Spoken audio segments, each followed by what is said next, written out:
জানি না আমাদের বিচ্ছেদের আজ কতদিন হয়েছে।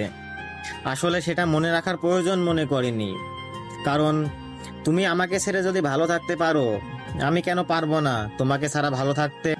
আমি জানি মায়াবতী, তুমি অনেক সুখে আছো, তবে সুখে থাকাটা স্বাভাবিক, কারণ যার কাছে গেছো সুখে থাকার জন্যই তো গিয়েছো।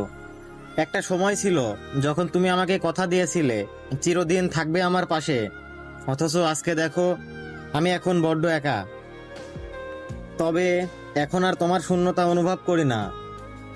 একটা সময় অনেক ভালোবাসতাম, রিলেশনের শুরুতেই মনে হয়েছিল তোমাকে ছাড়া আমি বাঁচবো না, তুমি আমার নিঃশ্বাস। আর একটা কথা কি, নিঃশ্বাস ছাড়া মানুষ কিভাবে বাঁচে বলো? কিন্তু দেখো, আমি কিন্তু এখনো বেঁচে আছি। তো কথাটা তখন আবেগ দিয়ে বলেছিলাম, আবেগ নয়, তোমাকে আমি মন থেকেই ভালোবেসেছিলাম। কিন্তু তুমি ভালোবাসাটার মূল্য দিতে পারলে না। যাই হোক, তুমি যদি আমাকে ছাড়া ভালো থাকতে পারো, তাহলে আমি কেন পারবো না?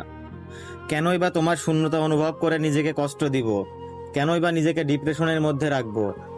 আমি জানি তুমি ভালো আছো, তবে আমিও অনেক ভালো আছি।